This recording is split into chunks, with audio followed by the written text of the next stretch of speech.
Oi, gente, tudo bem? Então, nessa videoaula a gente vai falar sobre a prova bimestral do terceiro bimestre de estudos literários, ok? Bom, a gente não vai falar sobre todos os assuntos que vão cair na prova, então, se vocês quiserem ver sobre realismo, naturalismo, Quincas Borba, um pouco de Ateneu e também sobre parnasianismo, vocês vão aí entrar no canal do ARPA e ver a videoaula da avaliação especial do terceiro bimestre, porque nela a gente trata sobre esses assuntos, ok? Nessa videoaula de agora a gente vai tratar apenas do simbolismo, do impressionismo e um pouco do Ateneu também, ok? Então vamos lá. Então, bom, o impressionismo. Então, assim, como que o impressionismo ele vai se manifestar na pintura? Então, assim, a gente vai ter uma representação de uma realidade em movimento, ok? A gente vai sair daquela descrição estática, daquela realidade estática, a gente vai entrar aí numa realidade em movimento, ok? A gente também vai ter aí muito presente o contraste de luminosidade, as sombras vão ser muito exploradas nesse movimento. A gente também vai ter aí a representação de meios aquáticos, ok? E a gente vai ter também aí a sugestão de ideias. Então, assim, como vocês podem ver aqui nesse quadro, que é do Monet, que é um quadro impressionista, em vez de a gente ter, de fato, essa realidade representada por meio de contornos precisos, né? A gente vê essas figuras representadas de forma mais sugestiva. A gente não, as coisas meio que se confundem, assim, os traços não são muito nítidos, certo? Então é essa sugestão de ideia e não uma descrição de uma ideia, a nomeação de uma ideia, ok? Bom, a gente também vai ter na pintura a representação da movimentação urbana e burguesa, ok? Agora, como que isso vai se mostrar na literatura? Então, assim, um texto, porque assim, a gente está no contexto, né, do realismo, do naturalismo e tal. Então, assim, um texto ele vai ser considerado aí realista, impressionista, quando ele tiver, então, aí impressões subjetivas do autor, certo? Quando ele tiver aí apelos sensoriais, então isso vai se dar bastante por meio da sinestesia, certo? Que é uma figura de linguagem. E também aí por meio da sugestão de sensações, sentimentos e atmosferas através de recursos estilísticos, certo? Então, de fato, esses apelos sensoriais vão ser muito presentes nos textos impressionistas, ok?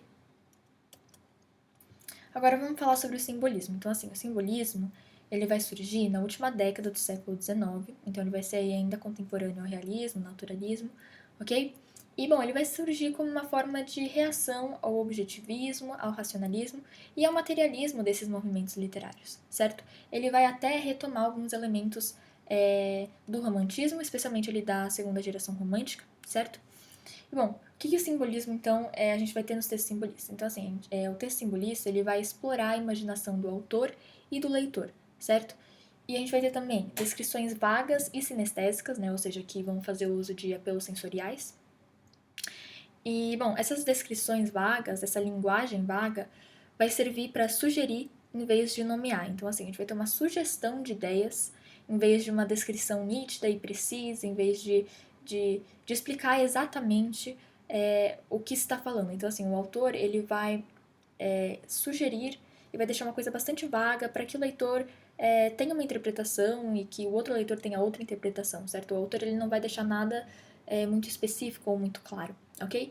E assim, no simbolismo a gente vai ter então aí um subjetivismo e um pessimismo que são características que vão ser retomadas ali, especialmente da segunda geração romântica, ok?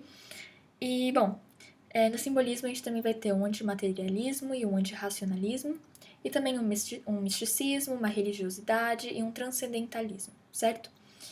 E, bom, uma coisa que a gente consegue observar bastante nos textos simbolistas é o interesse dos autores pelos sonhos, pela loucura, pelos estados de sonolência e torpor. Então, os autores vão usar recursos estilísticos e também vão tratar de temas que vão deixar o texto de uma forma que convença, que meio que deixe o leitor num estado aí de torpor mesmo, num estado de meio que inconsciência. Ele vai brincar bastante com esse mundo onírico, né, com a loucura também, certo?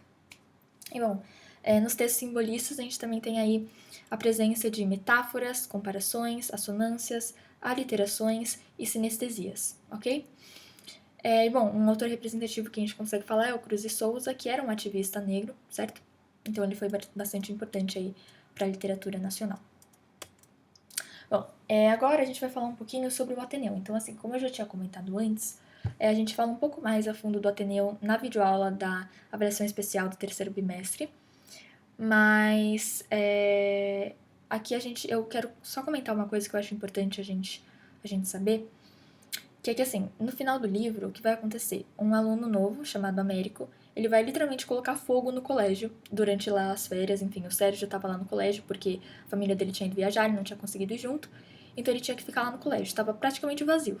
Mas aí esse menino novo chega durante as férias, ele era considerado uma pessoa, um menino com um comportamento problemático e que precisava ser, que precisava melhorar, e o Ateneu ia, né, meio que regulamentar o comportamento desse garoto.